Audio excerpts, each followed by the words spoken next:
glavni grad Savezne Republike Jugoslavije 2001. godine. Posle demokratskih promena 2000. godine mnogo se toga menja u načinu života u Srbiji, odnosno tadašnjoj Saveznoj Republici Jugoslaviji, ali jedna stvar se ne menja u Beogradu, a to je zločin. Tako i ove 2001. godine, 10. maja, u elitnom novobeogradskom naselju Bežanijska Kosa desio se jedan stravični zločin.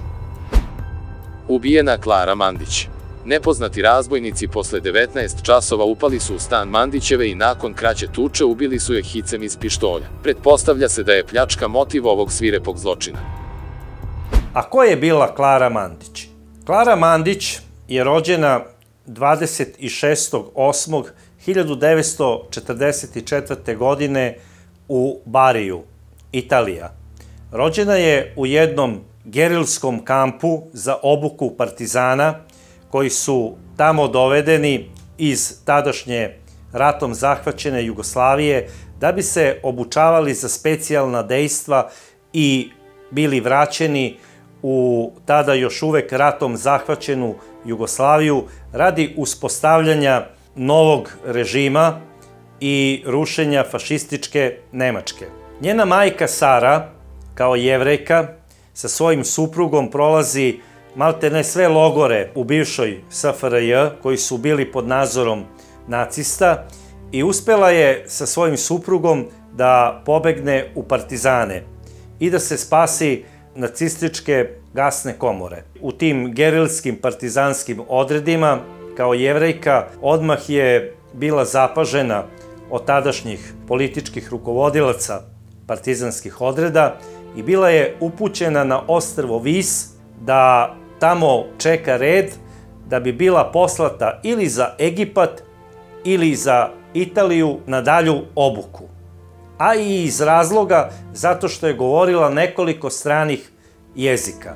Inače, ona je imala nekoliko sinova sa svojim suprugom koji su bili u nemačkim logorima u Evropi. Jedan od njih je preživeo i sada živi u Izraelu. Sara, Klarina majka, dospeva kao partizanka u logor za obuku u Bariju, koji je tada bio pod kontrolom američko-engleskih savezničkih snaga, jer su uspeli da od Nemaca oslobode jug Italije, koji je posle 1943. godine pao u nemačke ruke, znači kompletna Italija po kapitulaciji Mussolinija je okupirana od strane nacističke Nemačke. Te 1944. godine, kada je Klarina majka Sara došla u ovaj logor za obuku, ona je već bila trudna i naravno ona se u njemu i porodila. 26.8.1944. godine na svet ona donosi devojčicu kojoj je dala ime Klara. Klara je tu dočekala i kraj rata, dok je njena majka odmah posle porođaja, dok je ova bila devojčica, znači od 3 meseca, bila vraćena na ostrvo Vis, odakle je upućena u dalja partizanska dejstva. U toku rata, u tim partizanskim akcijama, ona negde i gine. Tako da Klara nije ni upoznala svoju biološku majku. Ova devojčica je data na usvajanje jednoj prebogatoj porodici iz Beograda. Oni su ovu devojčicu usvojili kada je imala 9 meseci i doveli su je za Beograd. Ova devojčica odrasta, znači, u pravoslavnoj trgovačkoj porodici u Beogradu. Bila je vaspitana da kao mlada devojčica od 5-6 godina počne da uči da svira klavir i ujedno dok je odrastala, znači uz sve pravoslavne praznike, njeni roditelji su je i vodili i u jevrejsku versku školu u Beogradu. Ona je, znači, posećivala rabina, učila je sve o životu Jevreja i o kulturi jevrejskih zajednica u Beogradu i u svetu. Klara Mandić je završila osnovnu školu Sveti Sava na Vračaru, a kasnije je upisala i 14. Beogradsku gimnaziju. Po završenoj gimnaziji ova sada već stasala devojka upisuje stomatološki fakultet. Na drugoj godini fakulteta, 1965. godine, ona ostaje u drugom stanju sa svojim prijateljem, uglednim inženjerom informatike sa Dorčola, i 1965. godine ona se udaje za njega. Dobija svog prvog sina Dragana i pravi pauzu u studiranju na stomatološkom fakultetu. Dolaze i nesuglasice sa njenim suprugom i ona je odlučila da se od njega razvede. Posle razvoda ona nastavlja studije i polako postaje društveno-politički aktivna. A iz kog razloga? Zato što je kao Jevrejka apsolutno bila u totalnom neslaganju sa tadašnjom odlukom Državnog vrha Socijalističke Federativne Republike Jugoslavije da se raskinu diplomatski odnosi sa tadašnjim Izraelom zbog Izraelsko-arapskog rata. Sve više, dok je imala slobodnog vremena, obilazi Filozofski fakultet. A zašto Filozofski fakultet?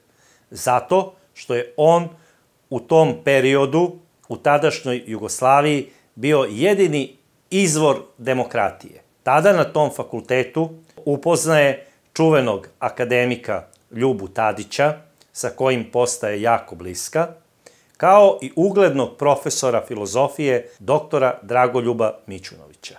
Oni su odmah pokušali da izvrbuju Klaru za svoje demokratske ideje, a jedan od bitnih razloga je bio i taj što je Klara Mandić bila Jevrejka. Dolazi i burna 68. godina i opasne studentske demonstracije koje su se odvijale svuda u svetu polako su zakucale i na vrata Beogradskog univerziteta. Odmah ćete razumeti moje reči ako pomislite na ljude koji su nekada stanovali u potkrovlju, a danas se voze u kočijama i bludniče sa bivšim markizama i baronama. 90% studenata je poštena omladina u kojoj mi nismo vodili dovoljno računa, u kojoj smo mi gledali samo kao učeniku, kao ove đake u školama, a koji nije još vreme da oni se uključuju u društveni i život naše socijalističke zajednice. To je bilo pogrešno. Mi smo njih ostavili same.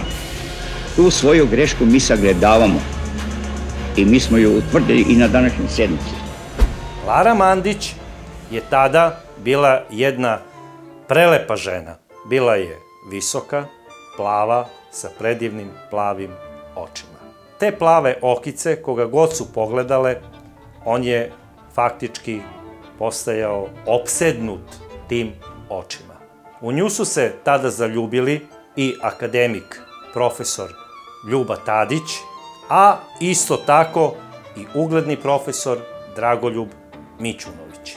Da li je ona imala neku vezu sa doktorom Dragoljubom Mićunovićem, to su samo bila nagađanja, ali vezu sa Ljubom Tadićem maltene nije ni krila u tom periodu. Njeni roditelji su uvideli da je ona previše ušla u politiku. Ne samo zato što je bila zaljubljena tada u vođu studentskih demonstracija akademika Tadića, već da je imala i druge političke ambicije. Roditelji su smatrali da njeno angažovanje je u stvari njen put u propast. Insistirali su na tome da ona što pre završi studije stomatologije i da postane zubni lekar. Ona je i poslušala roditelje.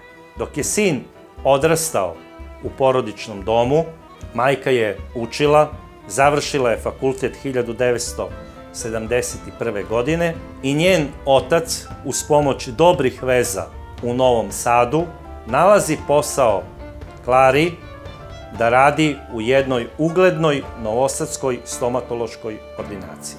Ona tamo odlazi kao stažista da bi naučila zubarski zanat i da postane specijalista. Njen boravak u Novom Sadu, međutim, nije bio samo specijalističkog karaktera i što se tiče, znači, struke, ona je počela i da se politički angažuje i u ovom mestu. Počela je da se druži sa nekim studentima koji su tada došli iz Izraela radi postdiplomskih studija i tome slično i sve više postaje zaljubljenik u jevrejsku državu i u Izrael. Počela je javno da propagira ispravnost izraelskog načina shvatanja politike. Prilikom boravka u Novom Sadu upoznaje svog kolegu Đorđa Timarova. Njoj se ovaj momak dopao, a boga mi i ona njemu. Bili su bliski, ali više prijatelji nego što su pokazivali neko interesovanje da postanu ljubavnici. Bilo kako bilo, Klara posle 1,5 dana završava specijalizaciju i vraća se za Beograd. I u porodičnoj kući, uz pomoć svojih roditelja, otvara stomatološku ordinaciju. Klara u međuvremenu razmišlja o svom kolegi iz Novog Sada i počinje sve češće da odlazi vikendom za Novi Sad. Roditeljima je to godilo iz razloga što mlada Klara ne interesuje se više za politiku, već za ljubav. Čak ju je majka i podržavala u tome. U tim odlascima i viđanjima sa Đorđom, Klara je zatrudnela. I on je bio presrećan kada je čuo ovu vest i zaprosio je Klaru. Klara u Beogradu rađa sina Srđana i sa starijim sinom i suprugom Đorđom odlazi kod njega za Novi Sad. Imao sam vrlo neobične roditelje. Vi kad kažete Đorđe Timarov u Novom Sadu, to svoje ove generacije stare svima pukne osmeh. To je čovjek koji je radio zube svim tamburašima, ciganima u Vojvodini. Đorđe je bio jako poseban tip. Klara, moja majka, takođe na svoju stranu. Ona je živela u jako velikim potezima i jako jarkim bojama. Majka je bila okružena jako raznovrsnim svetom, od akademika do nekih najjednostavnijih ljudi koji su bili vrhunski genijalci, bez obzira što nisu imali svoje titule. Ona je jako volela autentične ljude. I Đorđe i Klara su bili vrlo autentični. Oni su zajedno bili neko baš eksplozivno punjenje. Posle 7 godina dolazi do prvih bračnih razmirica. Klara, kao vrlo jaka žena, odlučila je da se razvede od supruga. Klara se sa decom vraća u porodičnu kuću, gde ponovo otvara stomatološku ordinaciju i nastavlja život sa roditeljima i sa decom. Nisam domaćica. Ja sam žena kojoj čaj zagori, ali s tim se ponosi. Retko ko me doživljava kao ženu. Ne mogu da govorim o kuvanju, šminkanju, možda samo o vaspitanju dece. Imam 2 odrasla sina i sjajna roditeljska iskustva. Bila je elegantna žena. Elegantna žena bila, kulturna, obrazovana, prava dama. 1983. godine otvara ponovo ordinaciju i to je bila jedna od najuglednijih beogradskih zubnih ordinacija. Međutim, ona nije samo nastavila da se bavi lekarskim poslom, već je počela da se viđa i sa starim društvom, konkretno sa akademikom Ljubom Tadićem. Ona sa njim razmenjuje nežnost i ponovo počinju romansu. Bile su razne, znate, priče. To je više u domenu tračeva. Koliko je meni ovako poznato, te da su bili u ljubavnoj vezi, da nisu bili i tako dalje i tako dalje. Ali su u dobrim bili odnosima. Družili su se, sastajali, organizovali razne sastanke, tribine, na kojima se pričalo o politici, o srpskom nacionalnom pitanju i tako dalje. Neću da kažem da nije bilo muškaraca u mom životu. Ja sam žena velikih strasti i ljubavi i za mnoge se zna ko su. Jer su sve to bili ljudi od znanja, zvanja, poznati ljudi. Nikada nisam krila da sam godinama bila vezana za profesora Ljubu Tadića. Ponosim se tom vezom. Mi smo i danas veliki prijatelji. Zajedno s njim počinje da govori i da radi na tome da se osnuje Demokratska stranka Srbije. Viđa se i sa Dragoljubom Mićunovićem i sa novim, tek prispelim demokratama u tom pokretu. Bilo je u dobrim odnosima sa profesorom, akademikom Ljubomirom Tadićem i čitavom tom plejadom srpskih intelektualaca tog doba, koji su između ostalog bili i ljudi koji su se zalagali za ukidanje monopola jedne partije, uvođenje višepartijskog sistema, tako da se ona kretala u tom intelektualnom establishmentu Beograda. Ona je najviše na svetu volela Srbiju i Izrael. I objasnila je tada svom ljubavnom partneru, akademiku Tadiću, da je njena najveća ideja upravo ta da ponovo uspostavi diplomatske odnose između Srbije i Izraela. On ju je apsolutno u tome podržao i rekao da je jedino pravo rešenje da oni za početak prvo oforme jevrejsko-srpsko udruženje i počeli su da rade na tome. I nisam bila interesantna ženskim listovima. Možda zato što razmišljam i donosim odluke poput muškarca. Moje zanimanje nije da budem lepa. Ne trudim se da se dopadam muškarcima. Nisam tipična žena u suknji. Slučajno nosim suknju. Ja sam žena sa mozgom. To mi stvara paniku. Imam ja i ženskih osobina. Sviram klavir, pevam, ali sam ipak, što je retko kod nas, izborila sebi mesto za stolom muškaraca, što u ovim našim uslovima nije baš lako. Kada sam sa njima, oni ćute i slušaju me, što je, s obzirom na muški šovinizam, velika stvar. To je tako zato što znaju da veliki broj stvari mogu da uradim jednako dobro kao oni, a mnogo toga i bolje od njih. Nikada mi nije bio potreban muškarac da me uvede u kafanu, da mi pridrži mantil ili privuče stolicu. Poznajem pravila lepog vaspitanja, ali ja sve mogu sama. Odbijam svođenje stavova predsjedništva Centralnog komiteta na moje lične stavove, jer je to uvredljivo za predsjedništvo Centralnog komiteta koje je 2 dana o tome raspravljalo. Kao i tvrdnje da predsjedništvo CK ne zna da radi svoj posao.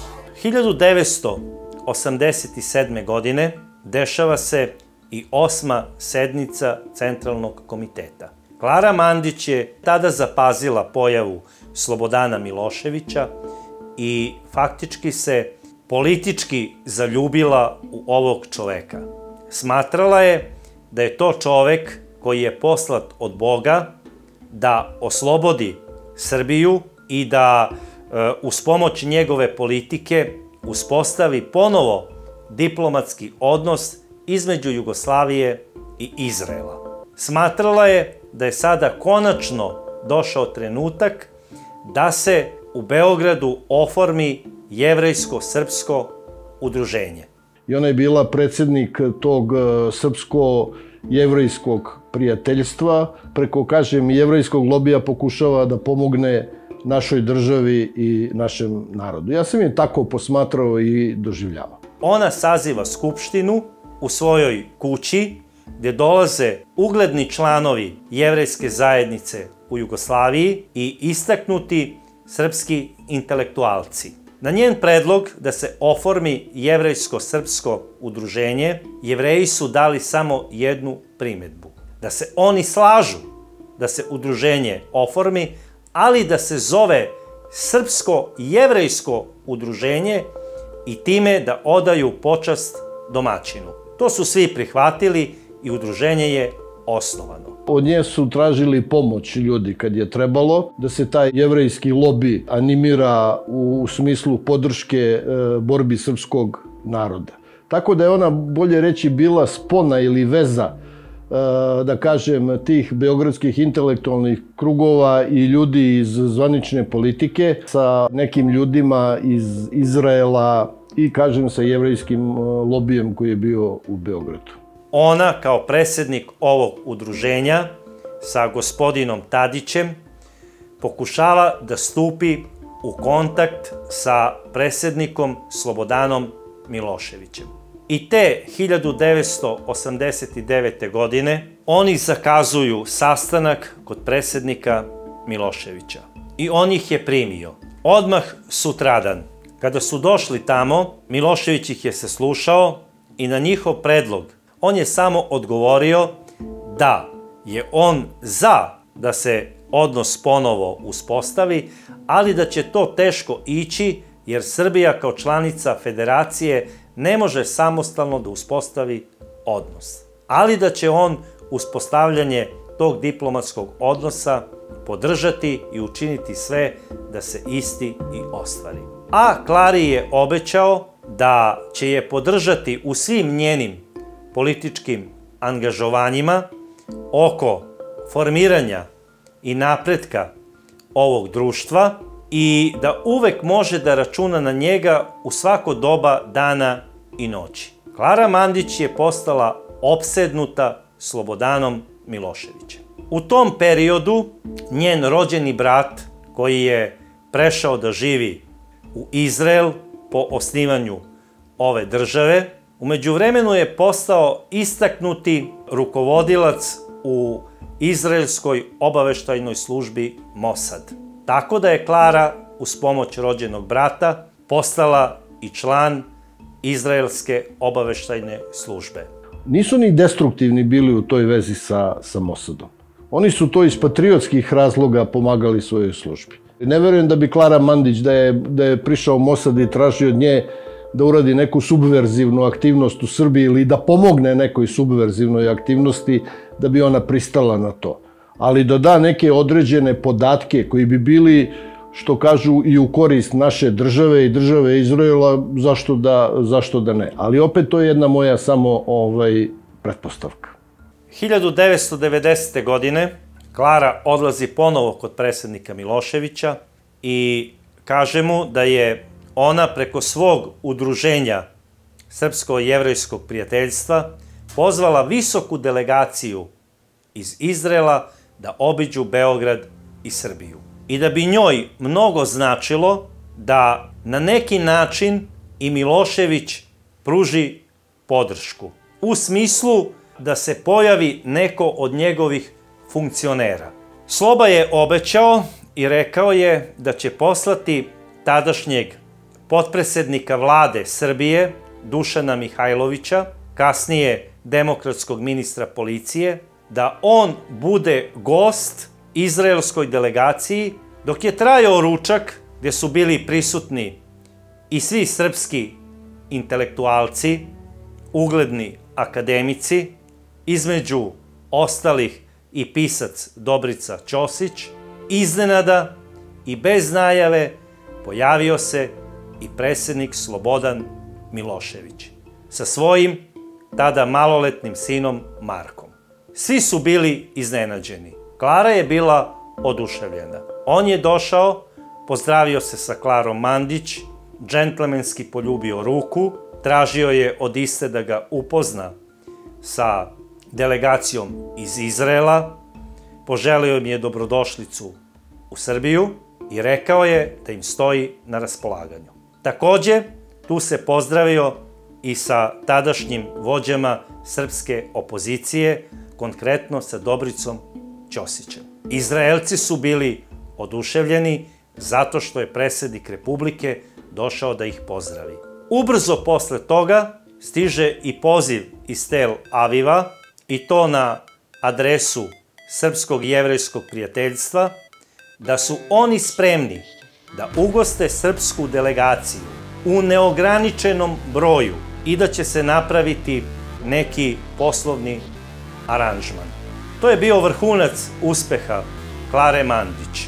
Ona je otišla kod Slobodana Miloševića i tražila je da uz pomoć vlade i nje se napravi spisak istaknutih političara i biznismena iz Srbije koji će posetiti Izrael.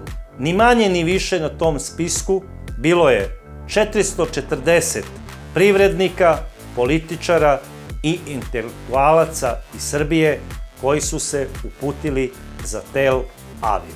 A između ostalih i bilo je i 10 pripadnika jevrejske organizacije iz cele bivše Jugoslavije. Ukupno sa 3 aviona ova delegacija je iz Beograda otišla za Tel Aviv. To je bilo nešto što niko u tom trenutku nije mogao ni da pretpostavlja da će se desiti, a desilo se. Na ovaj put Klara je sa sobom povela i Marka Miloševića, predsjednikovog sina. Ja sam se puno družila sa Markom tih dana. On je jedan sjajan i pametan dečko. U 2 noću smo nas dvoje sedeli na krevetu i pričali o onome što se njemu dopadalo u Izraelu. Bežali smo preko u restorančiće da Marko nešto pojede, ali i da vidi jednu lepu kelnericu koja nas je služila tog jutra. Klara Mandić, između ostalog, tamo se sastala i sa tadašnjim šefom Mosada. Koje je ona konkretne zadatke dobila od ove obaveštajne organizacije, bila je tajna. Ali ubrzo, posle povratka iz Tel Aviva, Klara Mandić ne samo da se politički angažovala oko napretka svog udruženja, već počinje da radi i na tome da se napravi fond iz koga će se finansirati neke buduće organizacije. Uz pomoć uglednih ljudi iz vlade, pa možda i samog predsjednika Miloševića, oformljuje se i čuvena Dafiment banka.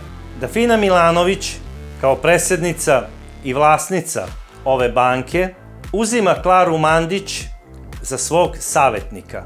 Dobro je bila sa ovom pokojnom Dafinom Milanović isto, dobre su prijateljice bile. Sad, da li ona sa njom sarađivala u stvaranju tih piramidalnih banaka, masovnoj prevari srpskog naroda, ja to stvarno ne znam, ali bile su dobre prijateljice.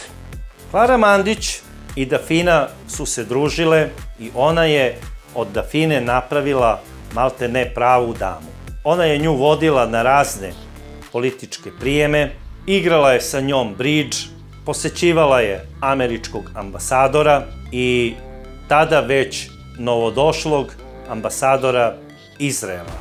Likovala je i smatrala je dolazak izraelskih diplomata krunom svog uspeha. Naravno, nigdje nije govorila da je ona imala, znači, stalne kontakte sa Mosadom, ali bilo kako bilo, novooformljena banka počela je da vrti veliki novac. U početku beše banka. I to jeste Dafiment banka. Ja ne nudim obećanja. Moj uspeh je stvarnost. Novac iz ove banke koji je pristizao iz raznih fondacija, od članova Srpsko-jevrejskog udruženja iz Amerike, Australije, Kanade i Zapadne Evrope. Ne samo za održavanje ovog udruženja, već između ostalog i za gradnju hrama Svetog Save na Vračaru. Klara Mandić ulazi u politiku na velika vrata, a delovala je uvek kao žena iz senke. Ali koga god je ona pogledala, ona ga je opčinila i zavela. Jedina njena neostvarena ljubavna želja, po mnogima, bio je predsjednik Slobodan Milošević. A svako kog je htela, imala je. Kad vidim spisak navodno mojih slavnih muškaraca, obuzme me bes. Da sam bila sa svim tim ljudima, ne bih mogla ništa drugo da radim.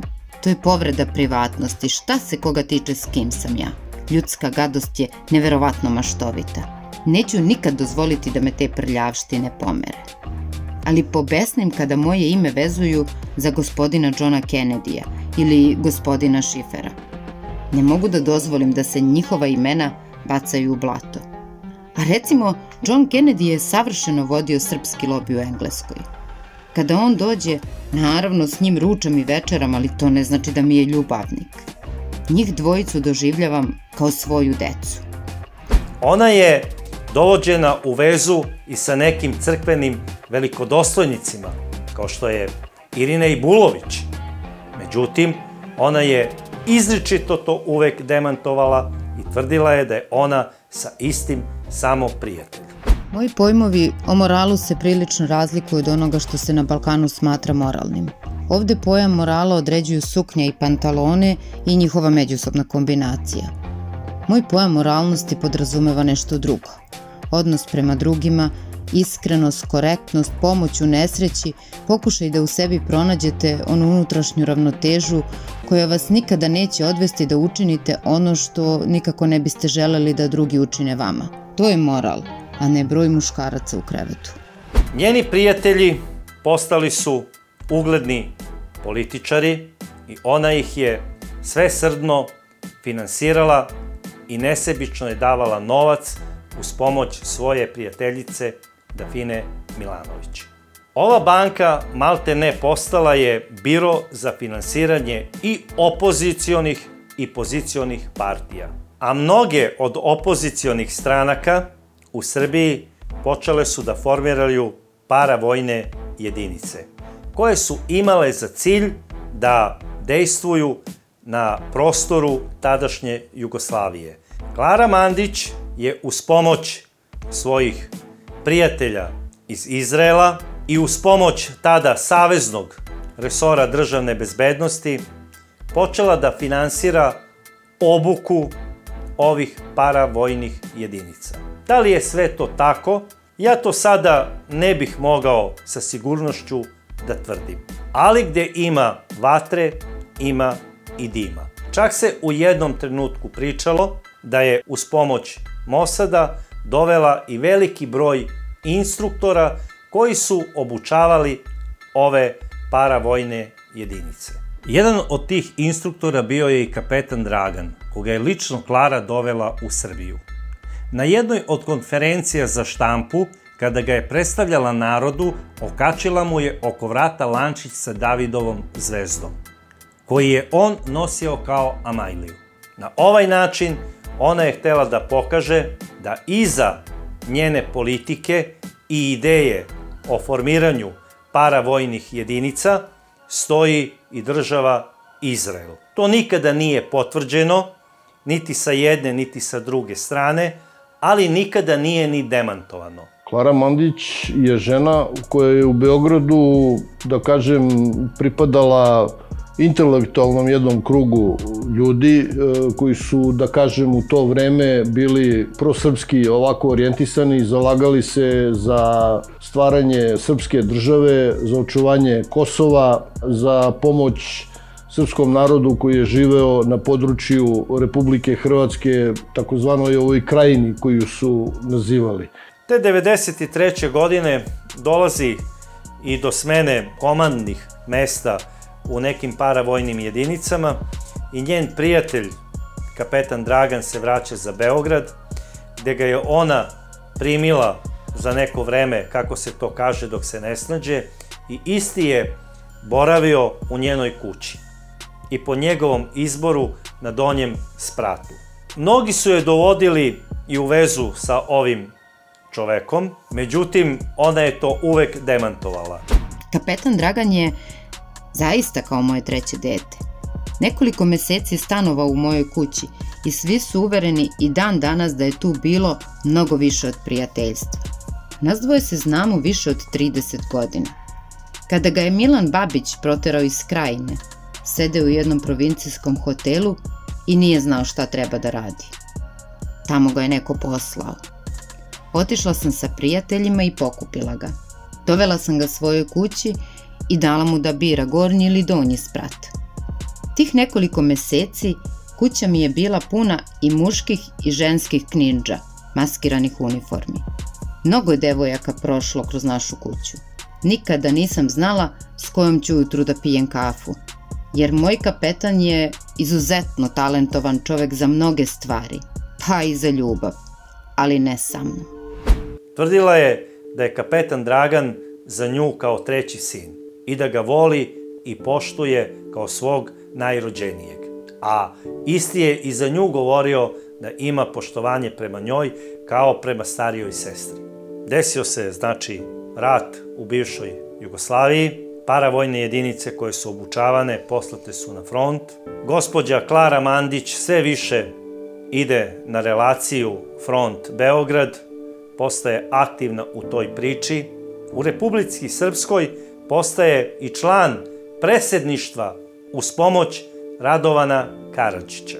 Radovan Karadžić Goran Hadžić, Brana Crnčević i mnogi drugi dovođeni su u vezu u smislu ljubavnih afera sa ovom gospođom, što je ona uvek demantovala. Počela je priča da je romansa u velikom stilu između Klare Mandić i doktora Radovana Karadžića.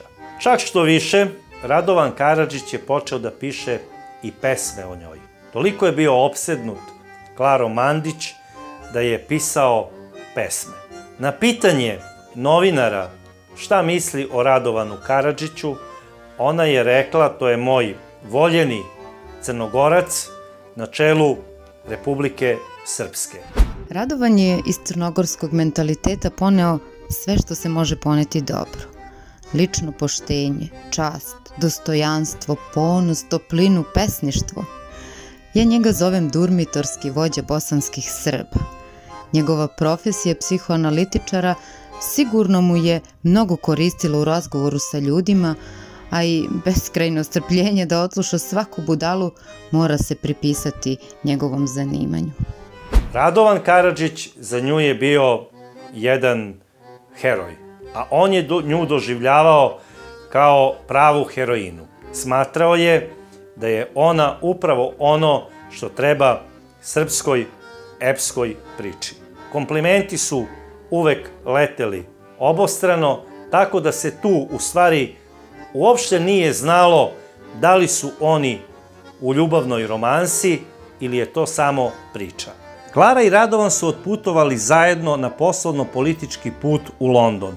Poznata je scena koju je snimila jedna bosanska televizija kada Ljiljana Zelen Karadžić pritrčava avionu i bukvalno grabi za ruku svog supruga kako bi ga odvojila od njegove pesničke muze.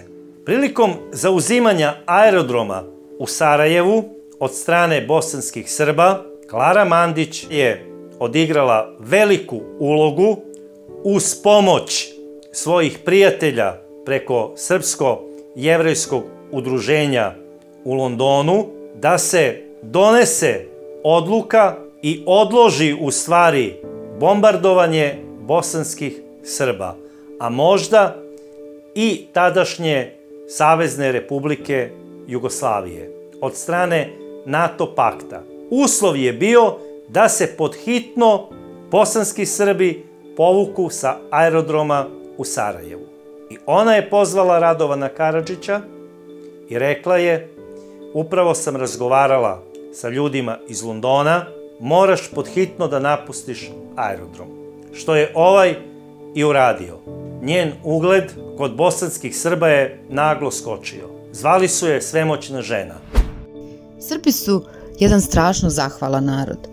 Zahvalan svima koji ih vole. Ja sam svuda dobijala komplimente za svoj rad, za ono što sam ostvarila od mnogih poznatih ljudi. Dobrica Ćosić je recimo ima običaj da mi kaže kada vidi nešto što sam stvorila: Klaro, odakle vam snaga, vi ste neverovatni. I onda digne ruke i ode dalje. Ali meni su najdrži komplimenti koje dobijam od običnih, od nepoznatih ljudi, Srba, koji me zaustavljaju na ulici u mnogim mestima u Jugoslaviji i svetu. Zahvaljuju mi za sve što sam uradila, čestitaju mi, kažu kako će kada stignu kući pričati svojoj deci da su me sreli. Ova žena je uz pomoć svoje prijateljice Dafine i uz pomoć svojih dobrotvora, kako se govorilo posle i od strane Dafine, džakovima deviza plaćala tu ljubav tako što je finansirala paravojne jedinice. A bio sam prisutan kada je Dafina Milanović u jednom uglednom beogradskom restoranu govorila da poseduje neki dnevnik u kome je upisala mnoga imena koja njoj garantuju sigurnost i da raspolaže cifrom od par stotina miliona maraka koje je uz pomoć Klare Mandić upumpala u infrastrukturu i u sistem za obuku i naoružavanje paravojnih jedinica. Tako da moguće i da je sve ovo tačno. Dafina Milanović je tada u tom periodu bila prilično bolesna i govorila je da je najveća tragedija u njenom životu poznanstvo sa Klarom Mandić. Da je i njena majka govorila: sine, pazi se ove žene koja se smeje, a ima oči zmije. Ova će te žena odvući u propast i u smrt. Dafina je kasnije pričala i da je išla da poseti mnoge vračare, jer je verovala da je ova žena i uz pomoć crne magije delovala na sudbinu Dafine Milanović.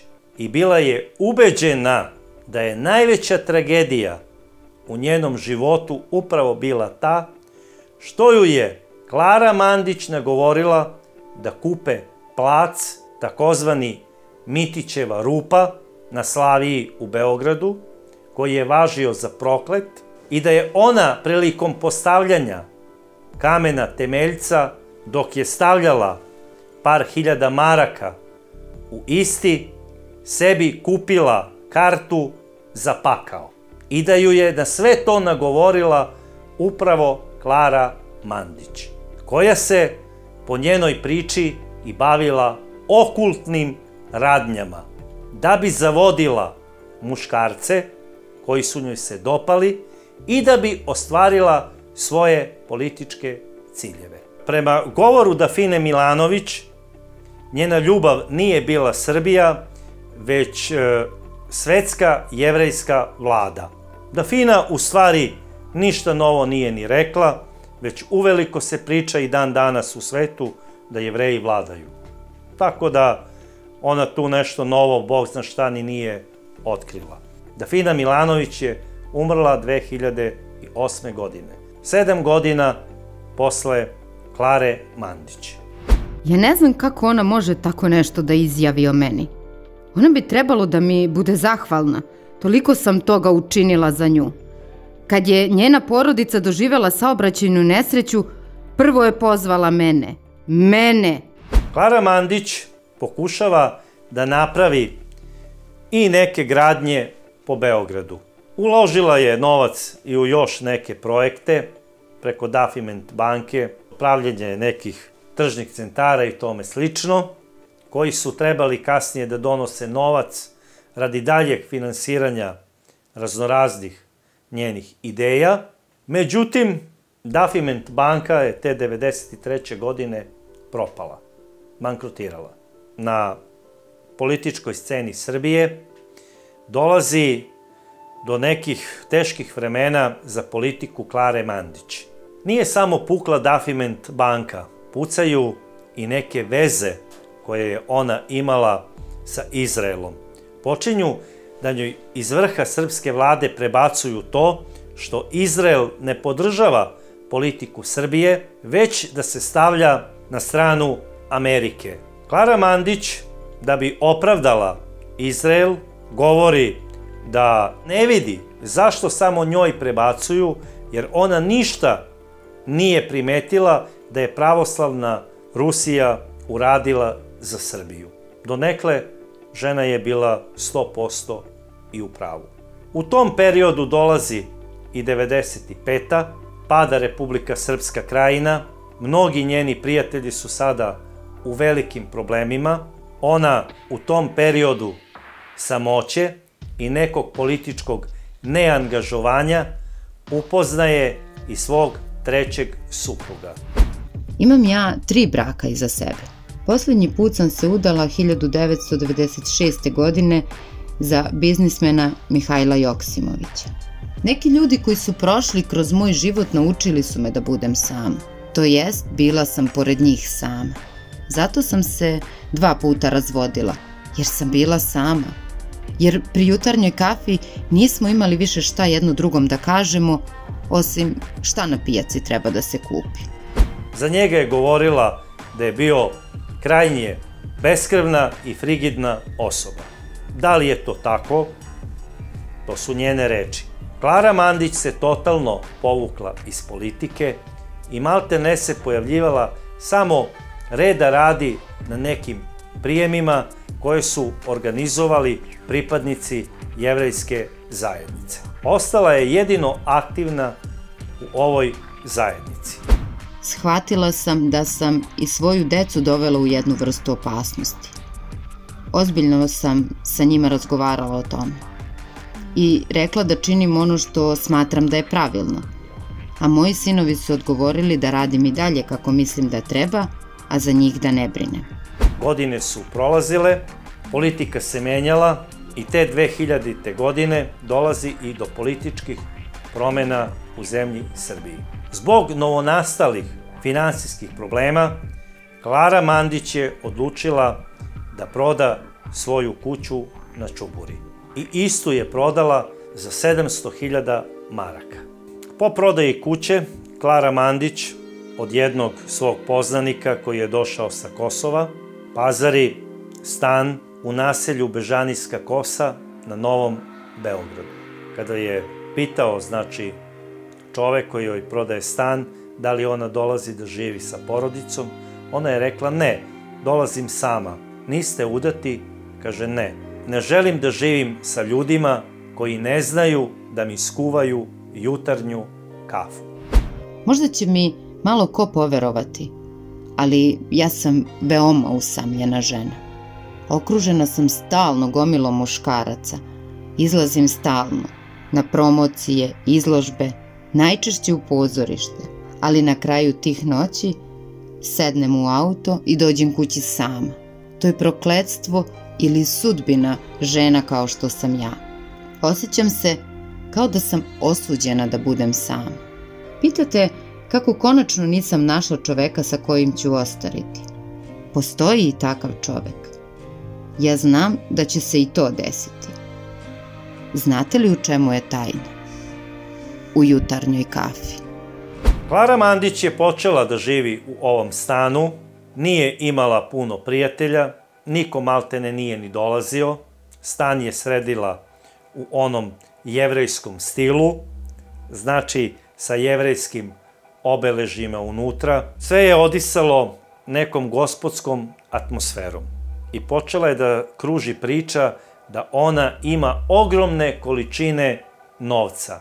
Ne samo zato što je prodala kuću, već i zato što je bila u direkciji Dafiment banke. Smatrali su mnogi ljudi da je ona profitirala od rata i da ima ogromne količine novca. Te priče su kružile i dolazile su i do ušiju nekih ljudi koji su tražili potencijalni izvor novca i brzi način bogaćenja.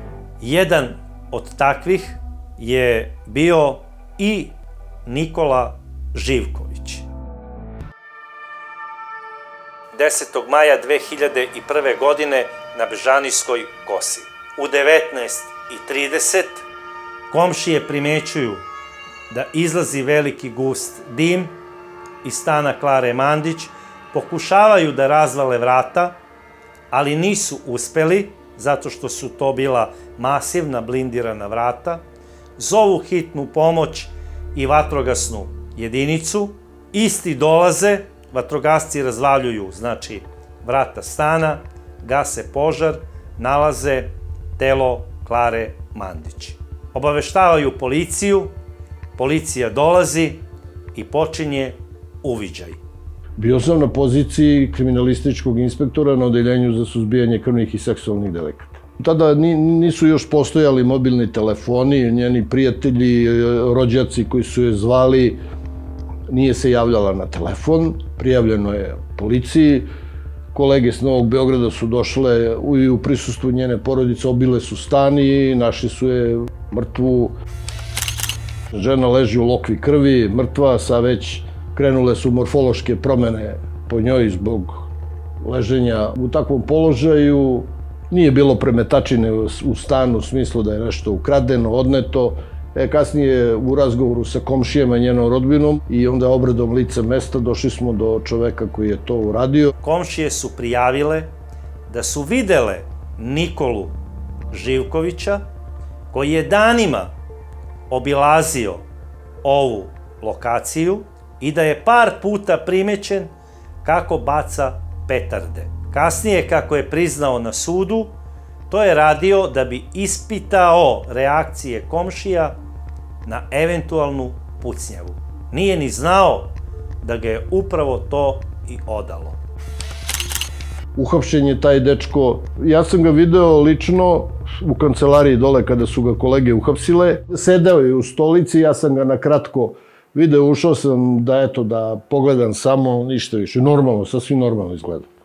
Normalan. Nije normalan, nego normalnog fizičkog izgleda. A ko je bio Nikola Živković? Nikola Živković je bio 27-godišnji mladi čovek, inače zet čoveka koji je Klari Mandić prodao stan na Bežanijskoj kosi.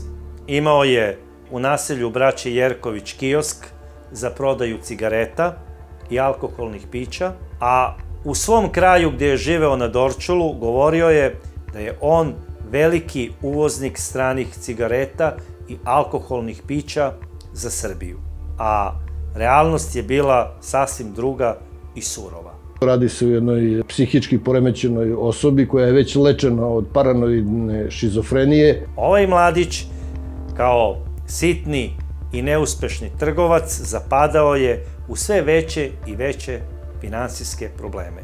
Nikola se zadužio kod nekih zelenaša sa Dorčola, koji su ga sve češće i češće podsećali na datum vraćanja novca. Zapao je u velike probleme. Iskovao je pakleni plan. Njegova meta i predmet interesovanja postala je Klara Mandić. Nikola Živković je došao na ideju da ubije Klaru Mandić i da iz njenog stana uzme veliki novac.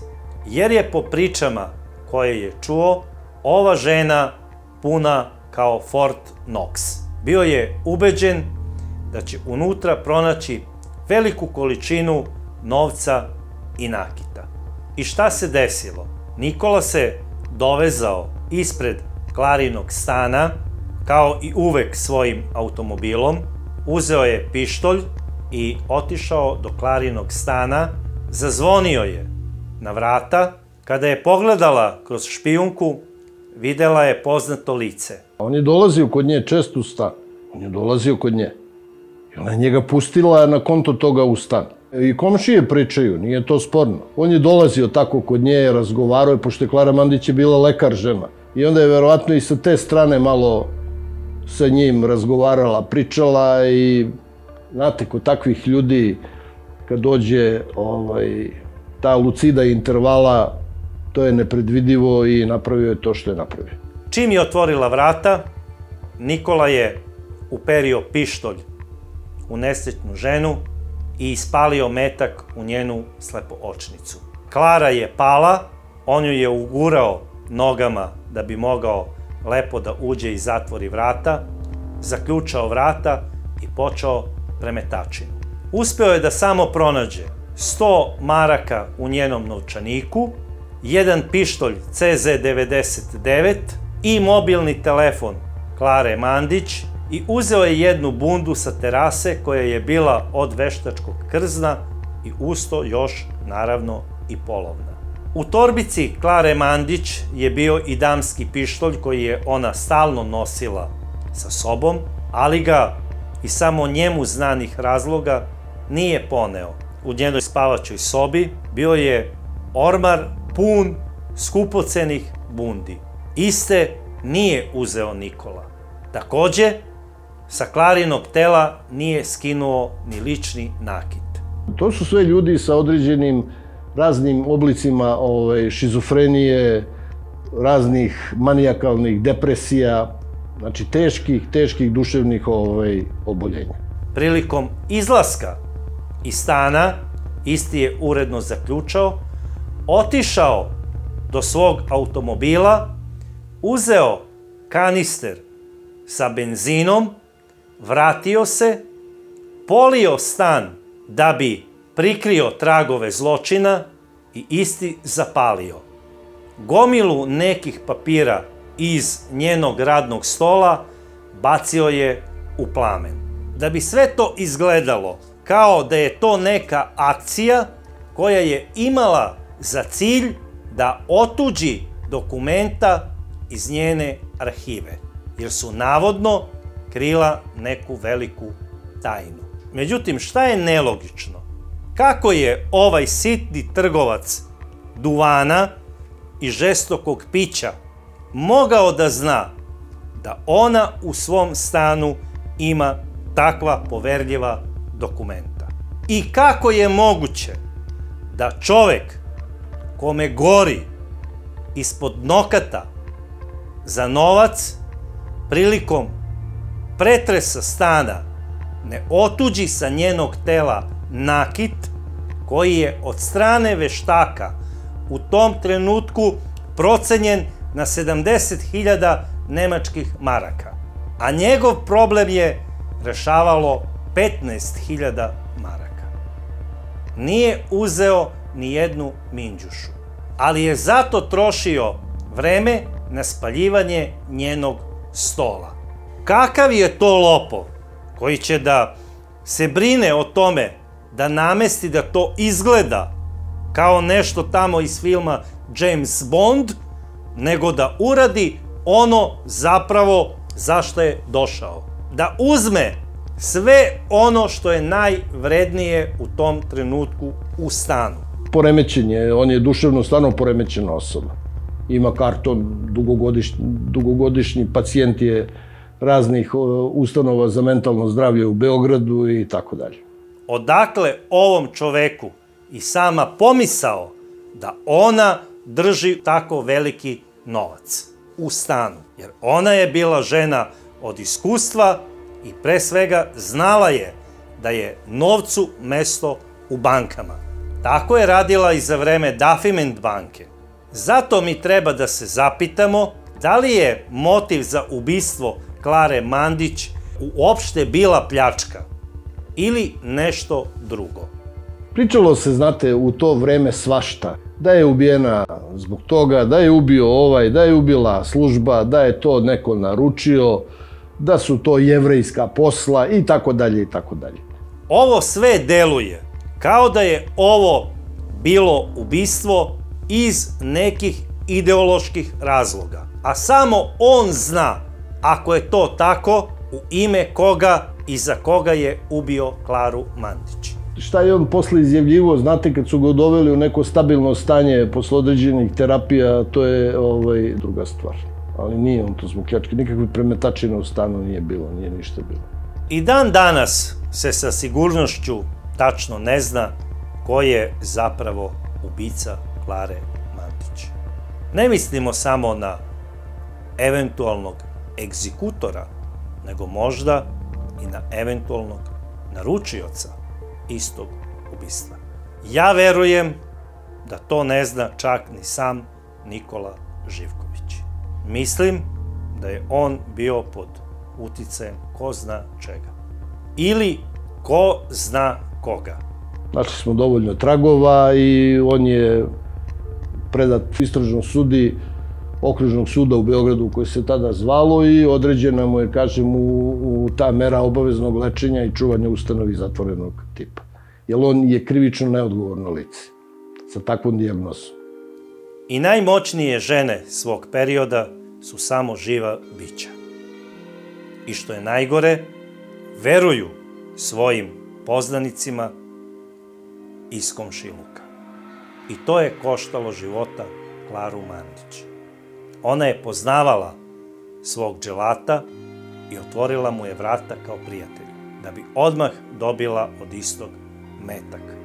Umesto cveta koga zaslužuje svaka dama ovog kalibra. Ako je u pitanju upoznavanje neko novo upoznavanje sa muškarcem, naravno da moraju biti oprezni. Posebno ako imaju neka prethodna loša iskustva sa muškarcima, trebaju biti jako oprezno da vide ko je taj čovek, šta radi, gde radi, čime se bavi, da između mase informacija koje ti se nudi od nekoga izabereš ono koja je prava. I to je sad tvoje lične inteligencije. Vi možete poznavati nekoga, neku osobu, a da ne znate da je duševni bolesnik. Dok ti ljudi su pod nekom jakom terapijom, to se ne može ni primetiti, znate. Sad, šta je njemu bude u datom momentu socijalni okidač da izvrši krivično delo, to je ni nauka ne zna. Verovatno bi mogla da ih leči kad bi znao. Zato pazite kome otvarate vrata, od koga kupujete svoj stan i koga puštate u svoj život. Da je Klara Mandić bila muškarac, nisam siguran da bi se ovako završio njen život. Ali je ona bila ipak samo žena. I zato stop nasilju nad ženama. Ova emisija je edukativnog karaktera i nema za cilj vređanje bilo koga po verskoj i rasnoj osnovi. Autori zadržavaju pravo da postupaju u skladu sa članom 82 iz Zakona o javnom informisanju i medijima. Svi osumnjičeni imaju pravo na prezumpciju nevinosti dok se ne dokaže njihova krivica pred zakonom.